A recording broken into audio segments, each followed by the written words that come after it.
everyone! So today I'm going to be doing something controversial yet brave, and that is ranking Taylor Swift's albums. Today I'm wearing my Era sweater.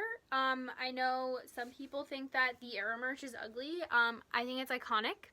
I know a lot of people were saying like, ugh, I can't believe I bought the Era merch because now Evermore is out and like that's not part of the sweater. In my opinion, like Evermore and Folklore are like, they're within the same era.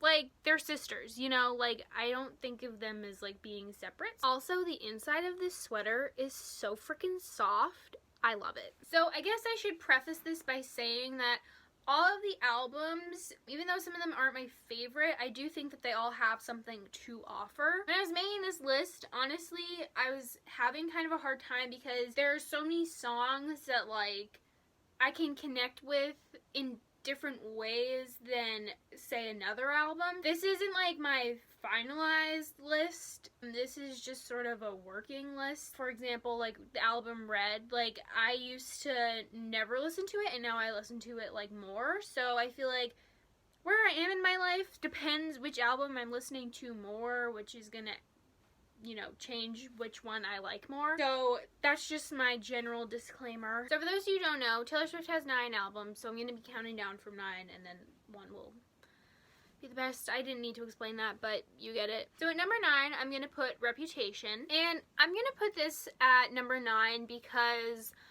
I just feel like it's the album that I connect with the least. Like, there are some songs on there that I think are really, really strong. Like, I think Delicate and New Year's Day, Getaway Car, like, I think those are really good. And even some songs that have kind of grown on me, like King of My Heart and Dress. Like I said before, like each album does offer something, but for me I just felt like it was too like synthesized, if that makes sense. Like I understand like that was the vibe that she was going for, but personally like that's not really the kind of music that I like to listen to. Some songs that I think were holding it back were Endgame and So It Goes. So It Goes, I literally couldn't tell you how it goes because to me it's just, honestly, it's the most forgettable song on the album. At number 8, I'm gonna put Evermore. Ooh, I'm like nervous to say that. I know people were really excited about it because Folklore was so good, but honestly it just kind of feels like, oh my god, I'm like scared to say this. It feels like the B-side of Folklore. It feels like, to me, like these were songs that she probably wrote around the same time as Folklore, but had like a different feel to them and they didn't fit on Folklore.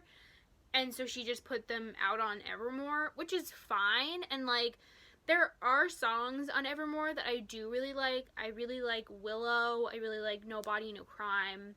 Happiness makes me emotional.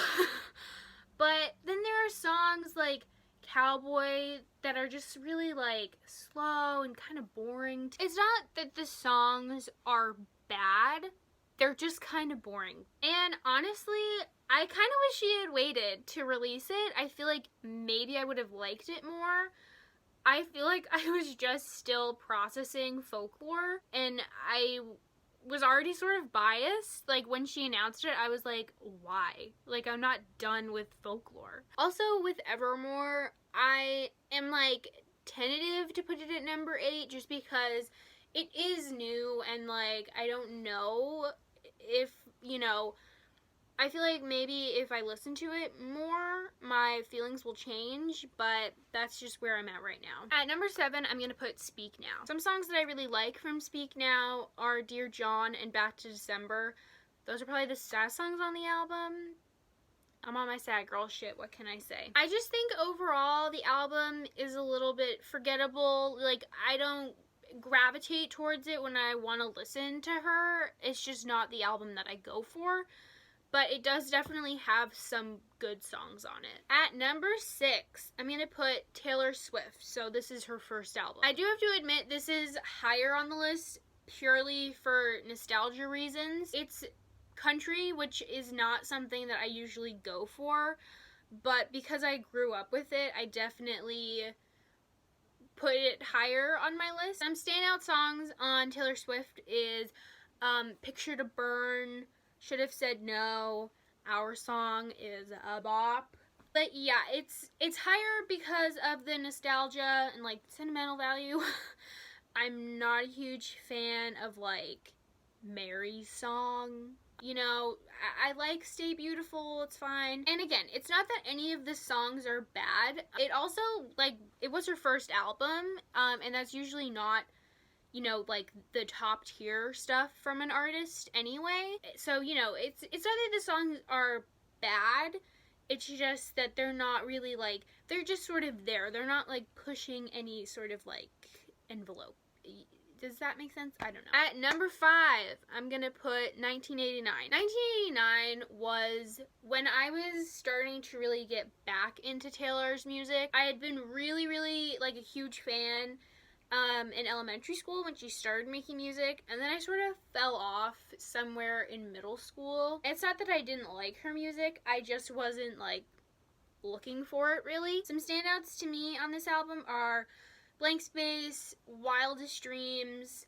I really like This Love. I think it's really pretty. Out of the Woods is also really good, and I love the music video. There's a time in my life where I would watch that music video and I would cry.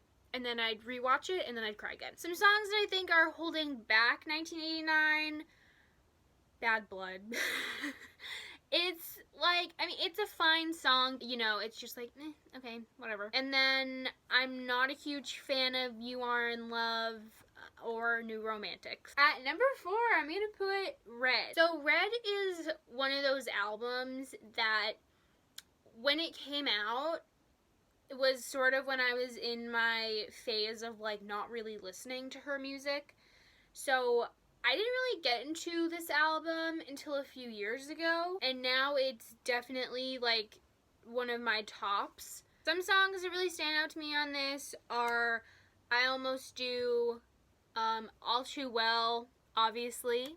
Could listen to that on repeat and scream sing it all day. Some songs that hold it back for me are Stay, Stay, Stay. It feels very like juvenile. I don't know, but I guess it's the vibe she was probably going for. I also don't love Come Back, Be Here. At number 3, I'm gonna put Fearless. Sort of similar to her first album.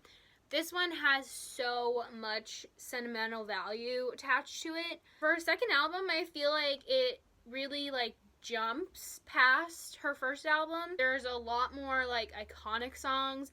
There's You Belong With Me, there's Love Story, Forever and Always. Even like just the piano version of Forever and Always I really love. I also like Untouchable a lot. Like for me, this album is so high because of sentimental value, but also because there are just so many good songs. I can't really say anything bad about any of the songs. Overall, honestly, I just think it's an iconic album, but it's not as good as some of her other work, which is why it's only at number 3. At number 2, I'm gonna put Lover. Lover came out, and I was like, oh my god, this is so good. Some standout songs from Lover, in my opinion, are Cruel Summer, Death by a Thousand Cuts, Archer, Lover. Paper Rings I also really like, but I think, you know, it's like almost the perfect album. Like, I just don't really like Miss Americana and the Heartbreak Prince.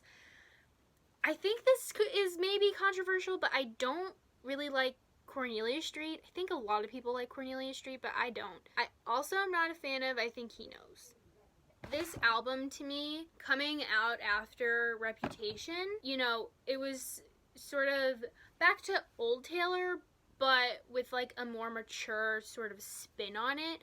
Like, it reminds me a lot of Fearless, but Fearless is like what she made when she was younger, and now this is like Fearless if Fearless became an adult. And at number 1, we have Folklore. Folklore was actually a birthday gift from Taylor to me. It came out the midnight of my birthday.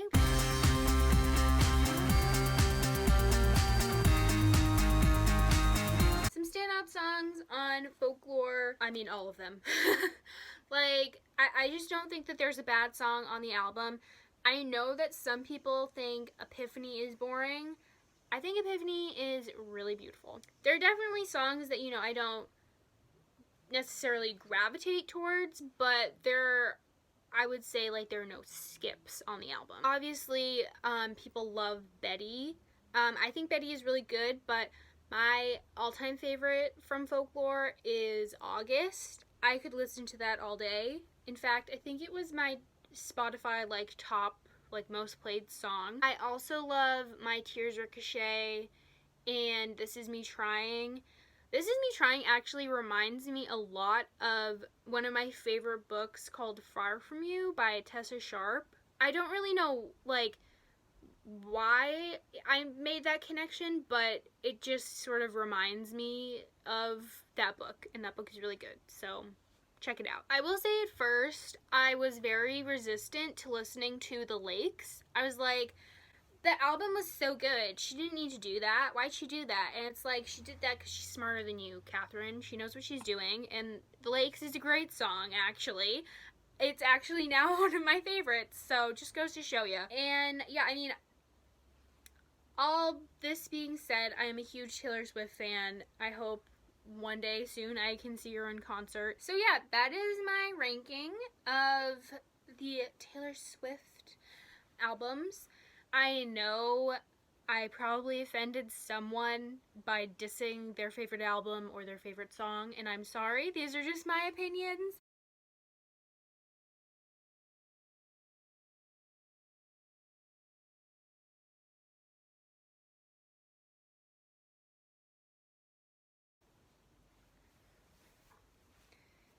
Why do I always go, like, you're not original when you do that, Catherine. You're not. How do you end a video? I don't know. I hope some of this footage was usable.